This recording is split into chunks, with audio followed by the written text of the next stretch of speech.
Hello, and welcome to another episode of the Awesome in Seattle podcast. This is your host, Christian Nossum with the Awesome Nossum Group at Wilson Realty Exchange. And today we are doing our 2025 year in review. So what the heck happened in the Seattle and the national real estate markets in 2025? And there is a lot to go over. Some of the highlights of what we will cover. We will go over what happened nationally, what happened locally in Seattle. We're going to have Dan Keller of New American Funding go over what happened with interest rates, mortgage rates, which was a lot. We're going to talk about some investor lessons that we learned. And we're going to talk about some of the buyer behavior shifts. And then we're going to say which neighborhoods actually performed the best and a couple that didn't perform so well. So stay to the end for that.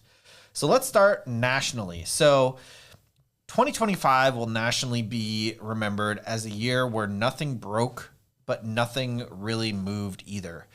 Existing home sales stayed near multi-decade lows, hovering around 4 million transactions for the year.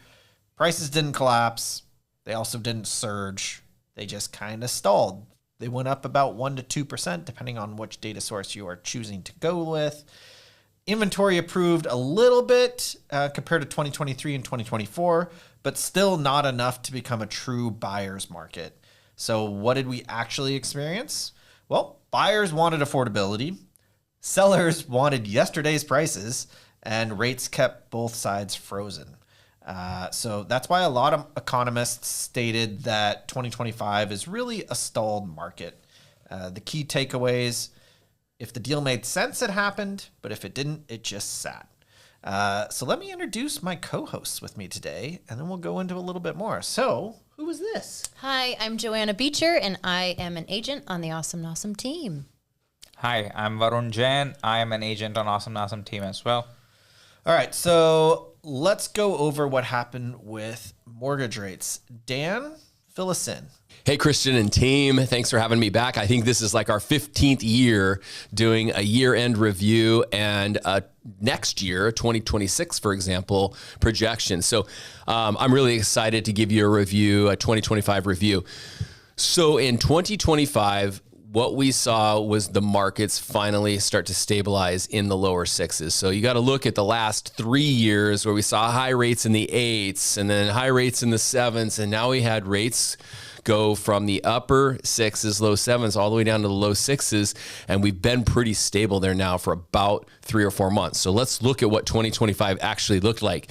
So January 2025, we saw mortgage rates in the 6.9 to 7.1 range, okay? Then we got into the spring and mortgage rates started to drop into the 6.6, 6.8, 7.5 range. And then this is key to understand this, in the fall, mortgage rates finally dropped down in the 6.5, 6.6, and they stayed there and started to slowly decline down into the 6.1 to 6.2 range in November, December. Now, why did they do that? You need to look back and see what happened during the second half, if you will, or the last quarter of 2025. The Fed dropped the Fed rate consistently in September, in October, and in December. They're going to meet again in January 2026 here in a couple of weeks. And what that's going to show is whether or not they go 4 consecutive rate drops. We don't know quite yet. So number one, you have to realize that the Fed rate is not mortgage rates, number one. Number two, the Fed rate and mortgage rates are not directly connected. They work indirectly of each other. So if you go back to the 1970s to current, you'll see that as the Fed drops the Fed rate, shortly thereafter, typically, 30-year fixed rates drop as well. Same thing when they raise the Fed rate, 30-year fixed rates tend to go up. So keyword right now, Q4 and present, is stability. Stability is a good place to be in real estate and mortgage. So that's my 2025 review. Thanks again, you guys, for letting me come in and drop some nuggets with you today. All right, so let's talk about investor updates and kind of some of the news. So Varun, let's go over kind of what happened. There was a little bit of whiplash in 2025 for some investors. What stood out to you? Yeah, so we saw that the market, especially on the investor side, turn a lot in the second half of 2025. Yep. It did expose a lot of bad assumptions and optimistic or over-optimistic underwriting.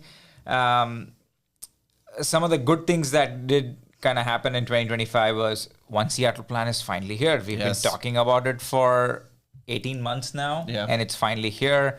So that was great. We have yet to see the implementation of it, but we now have the framework.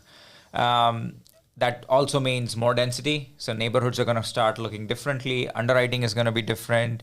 And we are going to see more of like cottage style homes or row homes with spread between single family homes.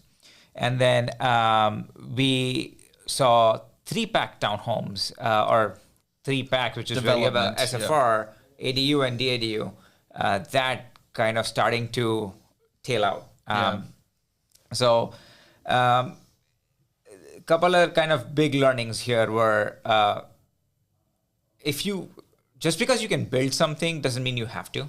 Like, more density doesn't really maximize value. Sometimes less is more.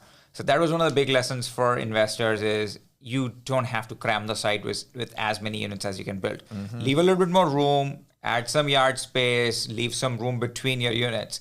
Because what happened was a lot of these 3-unit plays where you have an SFR, ADU, and DADU started becoming difficult to sell. DADUs would sell easily because it is detached, but the SFR and ADUs took a hit in value because they are pretty much like a townhome. They have shared walls, and so they acted like townhomes. Yep. And even though one was bigger, maybe 1,800 or 2,000 square feet, you still had an attached wall with a 1,000 square foot unit next to you. That's right. And then that just was... And neither of them had yards. No, generally. none of them had yards. Yeah. And so that kind of created more issues with the buyer pool. Yep. The other kind of big issue was DADU lots started selling for a lot more dollars than we've seen in the past. Yeah.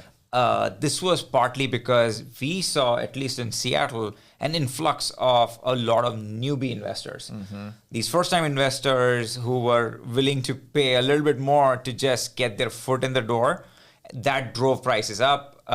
Agents became smarter and started pricing the land value into the listing price. Yep. And so that drove prices up.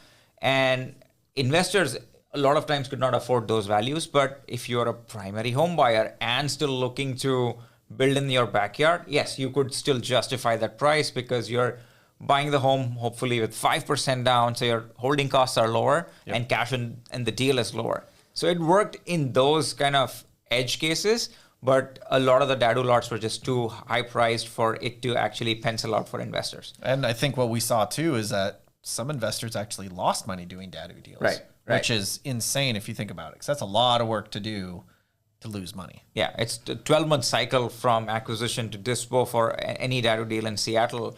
And Or maybe 9 months if you're lucky, if you can somehow get it so fast, but generally, 12 months. 9 to 12 months, but that's a long time. And then for it to not actually materialize and the numbers not work out, that really kills the deal. Yep. So those were kind of the big learnings.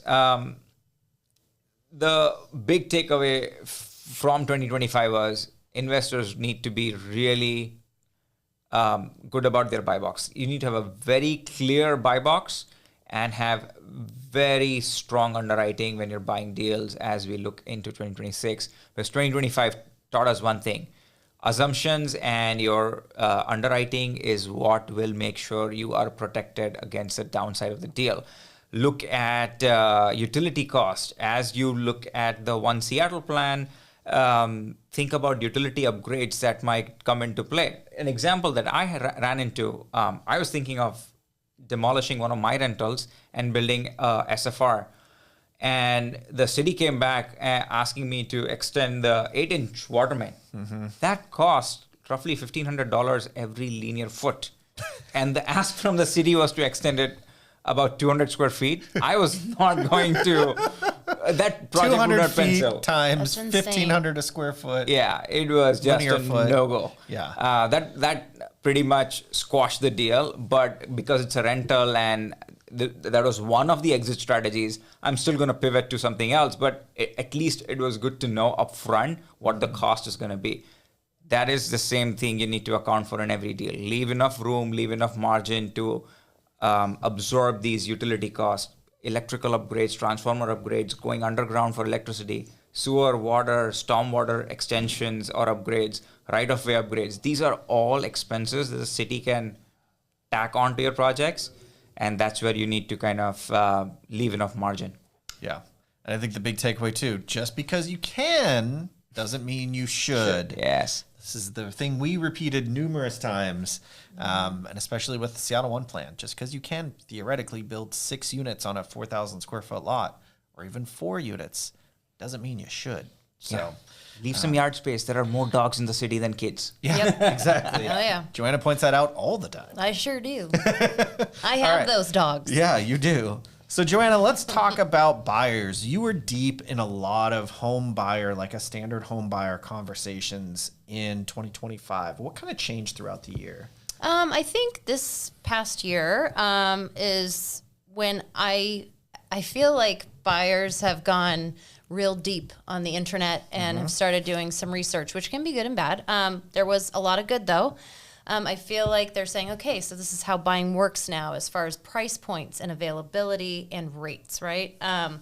Another thing that we have noticed is that buyer brokerage services agreements are definitely normalized at this point. Yeah, it's not that scary unknown of having to sign a contract with an agent, which became law in January 2024. So everyone's can be protected, right? Everyone has to sign it. It used to be kind of like a big, like, no, I'm not signing that. I don't want to do that. And I was like, well, everyone has to. It's more normalized now. It is definitely more normalized. Some people have been doing it for a long time, and now everyone just has to do it. So there you go. Another thing that I think buyers are becoming just okay with or accepting it because they have to is the density stuff. Is understanding that, you know, in a city like Seattle where there is no land available, we're trying to increase density in a thoughtful way. Most people are doing it in a thoughtful way or trying to. And that does include things like DADUs, the detached additional dwelling unit, and the ADUs, things like that. I think that's super important for buyers to understand. And I think they're starting to become okay with it. I wouldn't say that they're 100% on board entirely because everybody wants a single family home for $500,000 in this city with a yard, and that's just not going to happen. But I think people are coming around to it. Anyway, so and some homes got multiple offers in the first weekend, right? Because they look great. And this is just the difference in a market when there's just not a lot of inventory, because then on the flip side of things, you have homes that come on the market and then they sit for weeks and months and months. And it's like trying to figure out the difference there. I think that does confuse buyers, but that's where they have to really rely on their agents and getting out to tour and things like that. And I think that's becoming more clear to buyers as to not every house is going to sell in under 5 days, but they also can't depend on a house sitting for weeks and weeks. Yep. And a lot of times, like you said, you have to actually go see it in person. Online, you're like, how is this not sold? This looks amazing and it's priced great in an awesome location. And then you get to the house and you're like, oh, that's why. Oh, yes. That just, even in 2026, is still happening. That's always going to happen. It's always going to happen. And but we definitely talk about this in our class that we teach as well. But going to tour and getting in a house is super important so that you can understand just by being there, you know, okay, this house is probably going to sell really fast, or, all right, this is not going to sell that fast because it smells like mothballs. But you can't see in a picture. No. Smells are not visible. You can't get the smell.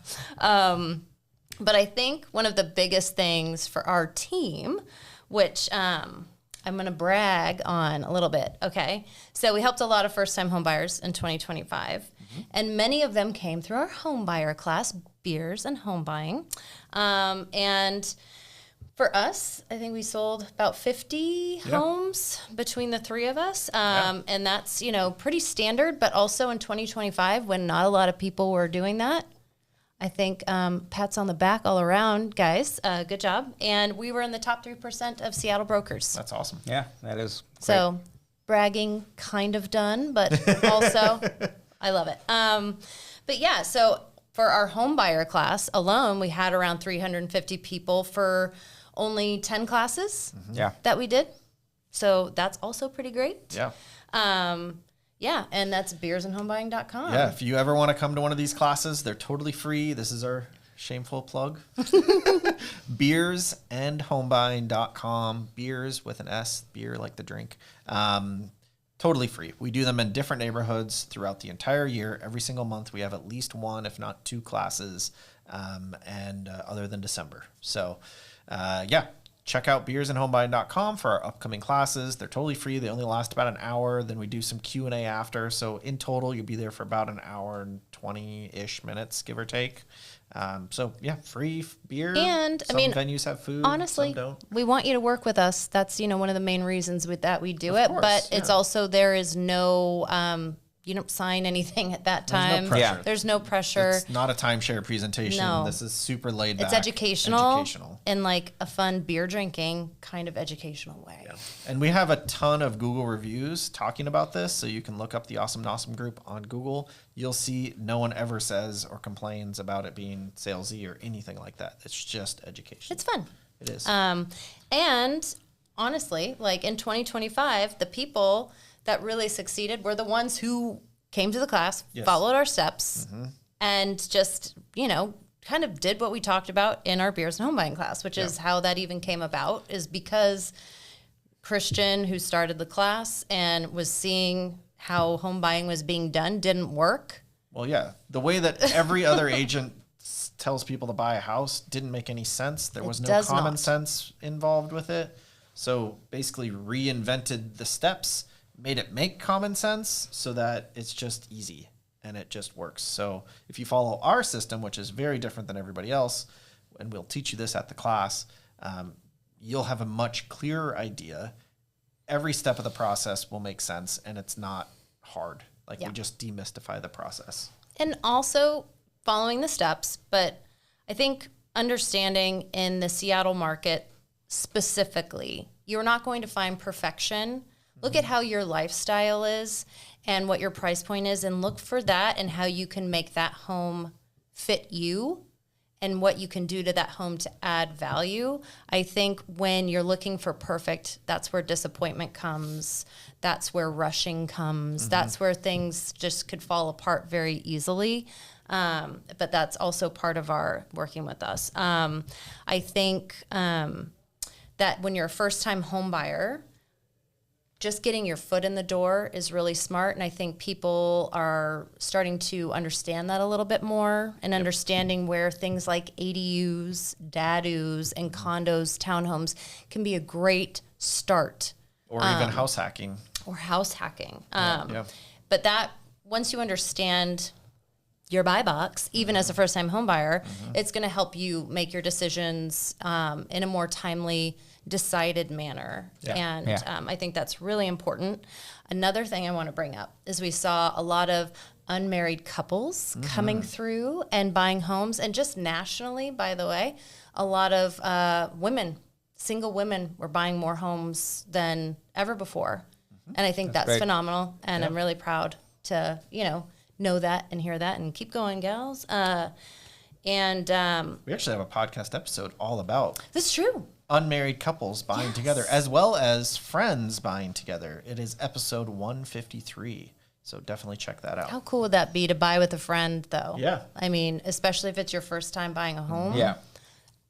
Phenomenal. Then you could both increase your own personal wealth by so Exactly. much and Exactly. live with each other, which is awesome. Yeah, and again, a good example of that is you don't have to even live with each other. No. Let's say both of your budgets is 450. You can't find anything at 450, but let's say a duplex side by side opens up at 900. You're both in the door in a different unit, but now you can buy it as together and still live in there in the neighborhood you want to, and combine your budgets. Yeah. Yeah. Yeah. It's Probably awesome. live in a better neighborhood, actually. Probably. Than 450. Absolutely. Yeah, Yeah. for sure. Yeah. Okay. Varun, you actually helped one of your clients do this exact same thing that we just talked about. He bought a house hack. He was featured on the front page above the fold on the Seattle Times. Yeah. And it was a house hack. Then the title of the article was how Gen Z buyers are buying homes or something similar. In 2025, yes. 2025, And so this, my client's name was Edwin, and he did not come to the class, but he found us through a networking event. And again, this is what we talk about, right? Like, take action. And he was really good right out the gate. He knew exactly what he wanted to do. And we found this awesome opportunity off market, a ready to go triplex in North Seattle. It was a 1 bedroom, 1 bath in the basement, 2 bedroom, 1 bath on the main floor, and then there was a studio apartment in the attic / the second floor. We saw it off market. When we got there, that's when I found out that this is the only time they will allow any sort of inspection. The seller was a kind of unhappy about the situation because he had an offer on the table when he had listed the property a few months ago. The offer fell through. He didn't want to go down that route again. And so he was providing very limited access. And so that's when I had to like really make sure the plumbing and the electrical and all of that was good. So got into the crawl space area a little bit to check those things out for my client. Luckily, the seller was there and I was able to ask him about sewer line and did he replace it, because there were indicators where some work was done, and he was more than happy to share about all the work he had done. I was able to look at all the permit history for that property to make sure everything was done on the up and up. Everything checked out, and we were able to get Edwin in there. He bought the property 5% down. He lives after all costs, like renting the basement unit, renting the second floor studio. He has a girlfriend who chips in as well. All said and done, he lives in that 2 bedroom, 1 bath unit, which actually has views of the water, for $2,100. A little under $2,100 a month. Yeah. And, which is cheaper than rent. That same unit would probably rent for $2,500 to $2,750. So he's living in that unit in his own home, building equity and paying below market rents. And so that's a great win for him. I already met with him again, and he's thinking about his next strategy and next investments. Again, He's taking action. He's keeping an eye on kind of what's going on the market. And again, it's a great story. I'm so happy for him. Yeah, that was awesome. Such a good success story. Okay, let's recap what neighborhoods were the hottest in 2025. So we'll go kind of neighborhood by neighborhood. So first, let's start big picture. So overall in Seattle, the median sales price for single-family homes increased 4.3%. Condos increased 3.4%, but there's a little bit of a caveat there. DADUs and ADUs are technically called condos. And so when you remove those from the data, condos actually only went up 0.8%. So condos didn't do as great as even some of the headlines out there say they did. Because again, technically ADUs and DADUs are condos. Yeah. Which probably means that single family home prices probably went up more than 4.3%. I don't know exactly how much. We didn't do that math. But. Right. And that's where the data gets a little muddy. But again, it's an indicator of where the market was moving towards. Nice thing is supply, meaning the number of homes increased 23.5% year over year. Price per square foot increased 1.3% year over year, and the median days on market was about the same. It was 8 days in 2025. It was 7 days in 2024. So really not much change. The certain neighborhoods that really stood out. Northeast Seattle was number one in price appreciation. It went up 8%. Magnolia, Queen Anne, that was second. That came in at 6.5%. Beacon Hill, Columbia City, Southeast Seattle, that area, that went up 5.4%. Meanwhile, the East Side was hit pretty dang hard. Yeah. It went down slightly, 0.6%, so a little under 0.5%, or a little over 0.5%. And supply went up a ton, went up 79% year over year. So it was like a huge market shift over there. Yeah. The overall pattern I think that we can all agree on was if it was a quality house that was priced well, it sold very quick. Agreed. If it wasn't, it sat. And that's what we saw over and over again. I think we had more expired listings, meaning homes that didn't sell and just came off market than we've had in years. So it was definitely a learning market for a lot of people. Yeah, it was very interesting. Pricing. Pricing matters. Yeah. Location and pricing. Yep, exactly. So that is our 2025 real estate market update or recap. Again, nationally, everything just kind of stalled. Seattle was a little more balanced overall. You had to be a little more selective. Some neighborhoods went up quite a bit. Other neighborhoods like the east side went down a little bit. But overall, the market in our area, in the Seattle metro area, is definitely still on the up and up. Yes. Our economy is still overall very, very strong. And that is why we keep seeing home price appreciation. It is not surging. It is not crazy. 4.3% is not nothing, but it's also not a ton. But when you're in the property, this is why I love real estate. You could be leveraged. You put 5% down on $1 million house and it goes up 4.3%. You get 4.3% value increase on the entire purchase price, not your 5% down payment. Right. This is why real estate is so powerful, and why we like to own real estate, all of us. Make your money work harder for you. Yeah, exactly. Right. Exactly. Okay, so if you have any questions at all about this info, feel free to reach out. We're happy to chat with you. We can dive deeper into some of these too if you really want to. Next week, we are going to release our 2026 predictions episode, which is always fun. We will also review how well we each did in our 2025 prediction. So that's going to be entertaining. And then we will, it's always a fun episode. So we'll bring Dan Keller back on as well to talk about what the predictions are for the 2026 mortgage market, in addition to what is going to happen by all the experts, quote unquote experts, on what they're thinking is going to happen in 2026 as well. So that's it for this episode of the Awesome in Seattle podcast. I hope you enjoyed it, and we'll see you next week. See ya. Bye. Bye.